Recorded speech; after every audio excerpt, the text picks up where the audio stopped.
Olá meu povo, seja bem-vindo ao meu canal, me chamo Tato Wandilo e estamos aqui para conversar sobre as coisas do nosso candomblé, ok? Vamos ao vídeo de hoje.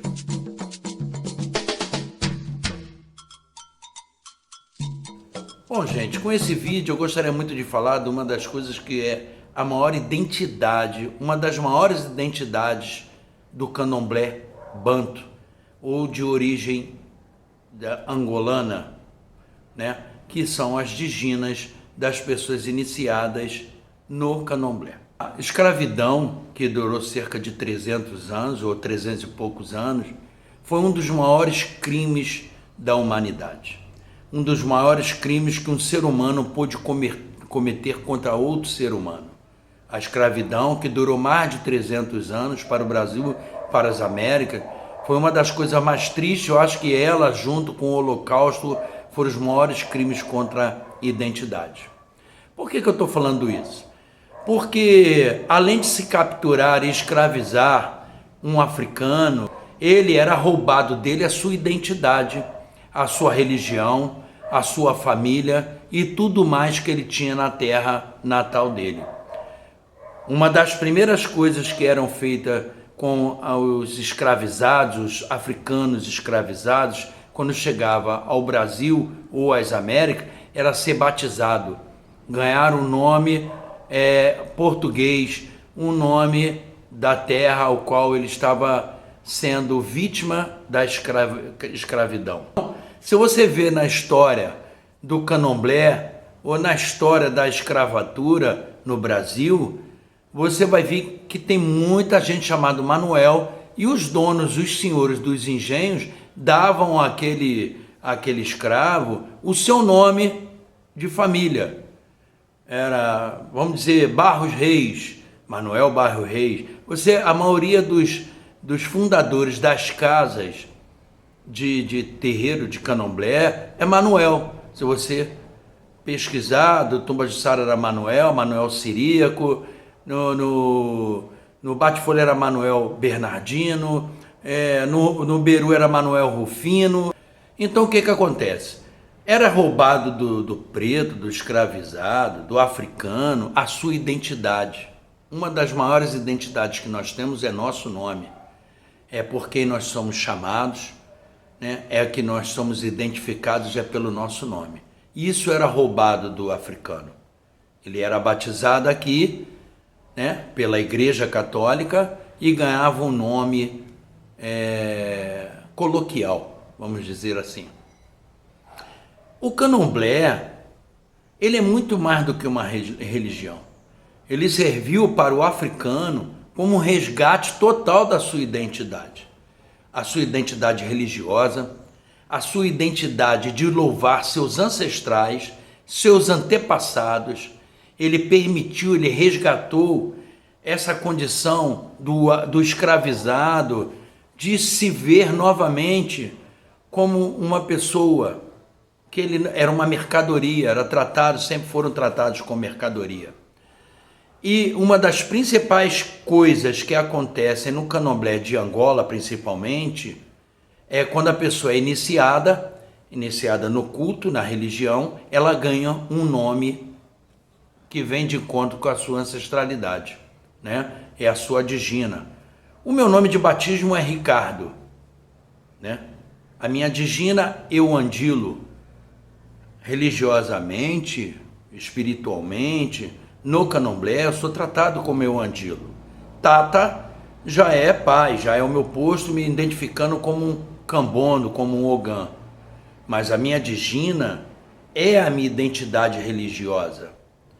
E para mim não é uma coisa sofrível, né? É uma coisa de alegria, de orgulho ter essa digina por ser um homem do santo. Mas para o africano, o escravizado na época era um motivo de orgulho, de conquista, de refazer, de reconquistar a sua identidade africana. Isso sim é reafricanizar. É você pegar a sua identidade de volta. É lógico que todos nós que somos iniciados, independente da cor da sua pele, Todos nós que somos iniciados no candomblé temos ancestralidade africana, seja ele no candomblé banto, num candomblé nagô, num candomblé jeje, ou seja, qual candomblé de origem africana tiver. Nós todos que temos esse DNA composto pelos nossos Inquice, Orixá, Vodum, temos ancestralidade africana. Por isso, o candomblé banto, em sua origem, e reafricaniza as pessoas dando o seu nome ancestral. O meu nome, a minha digina, como acontece isso? Como acontece de uma pessoa receber uma digina? Antigamente, isso aí eu falo de uns 15, 20 anos atrás, não existia muito acesso a dicionários, né? Eu conheço muita gente que sua digina foi tirada de rezas ou de cantigas.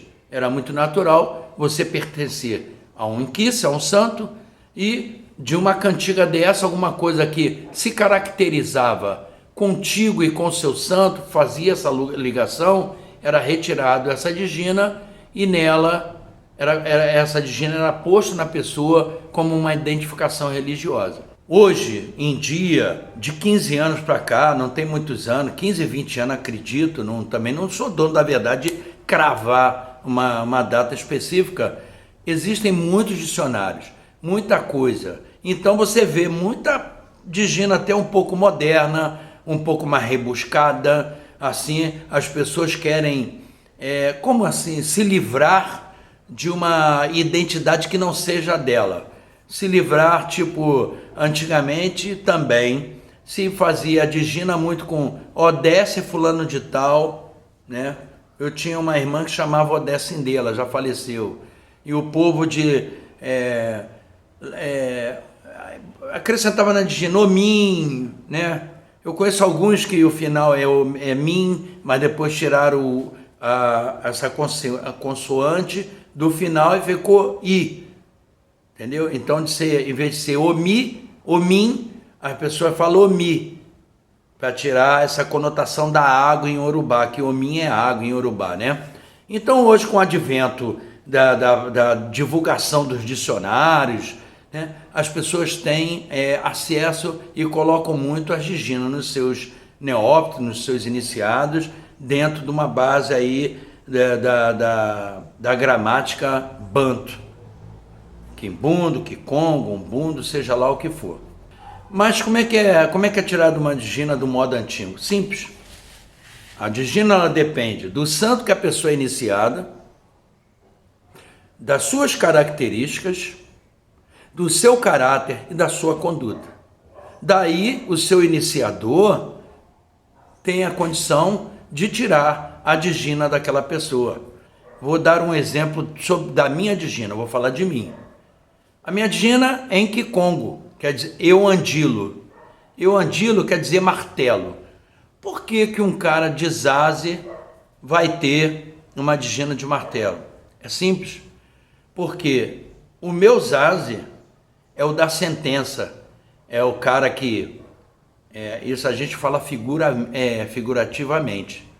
Aquele cara que bate o martelo, que dá a sentença. Esse é o meu Zaze.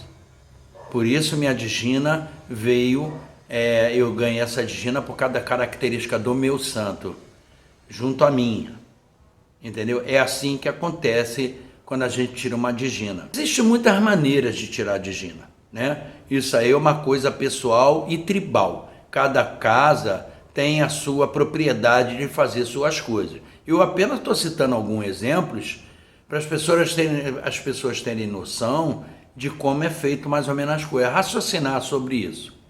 Mas uma das coisas mais importantes que se tem em uma digina é seu resgate, o resgate da identidade do africano. Isso é importantíssimo as pessoas saberem. Eu sei que no Nagô também tem alguns, eles chamam de Oruncó, ou Miorocó, não sei muito bem, mas é Oruncó. E no Nagô as pessoas são muito mais tratadas pela ordem de barco, né?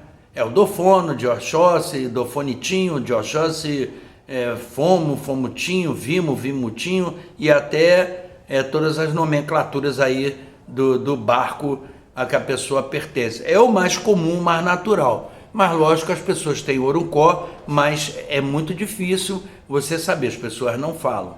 É como o Banto também. Nós temos o nosso nome sagrado, que é lá de dentro que o santo traz. A partir daí, sim, nós temos um nome que é um nome popular, como é a Digina, ao qual nós somos tratados. Eu Andilo, mas tem uma coisa, um nome mais atrás, né, que remete ao verdadeiro âmago do meu santo.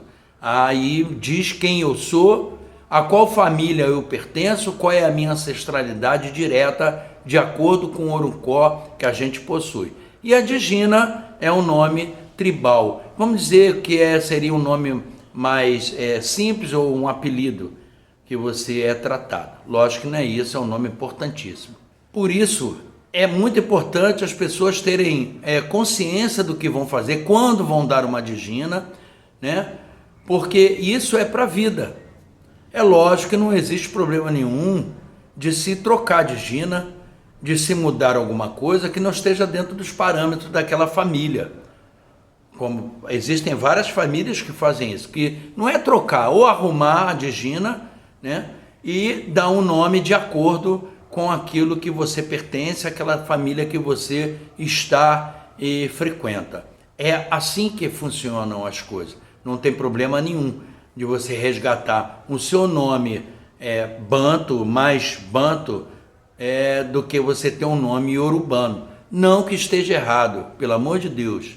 Existem milhares e milhares de pessoas feitas no Angola que têm um nome iorubanizado. Não vejo problema nenhum. Não vejo problema nenhum, contanto que esse nome se faça valer as suas características e ao santo que você é iniciado. Não tem problema nenhum.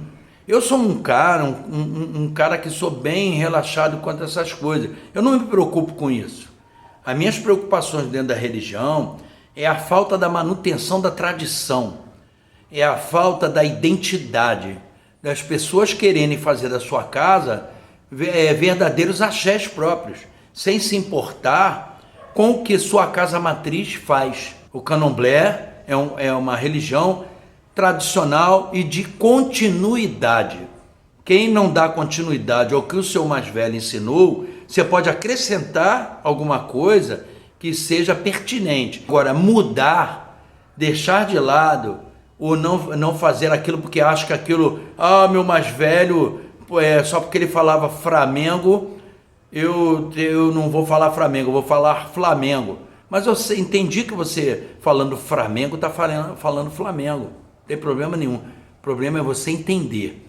Então, sejam tradicionais, respeitem as casas que vocês pertencem, as nedanjas, os axés, as raízes, porque isso é de suma importância para a manutenção do candomblé e a nossa religião perdurar e ir à frente aí. Bom, gente, o vídeo de hoje era sobre isso, a gente raciocinar sobre as diginas, a importância dela, do resgate da identidade. Espero que tenham gostado. Se você não é inscrito, peço que se inscreva no canal, me dê uma força, dá um like, compartilha, para a gente continuar aí na luta na internet, ajudar o canal a crescer. Tem 1.600 e poucos inscritos, estou muito feliz. Quando eu comecei a fazer esses vídeos, eu não tinha essa noção de crescimento, estou muito feliz. Agradeço a todos os meus inscritos, um beijo, a benção, Zambe Aquatessá e até o próximo vídeo.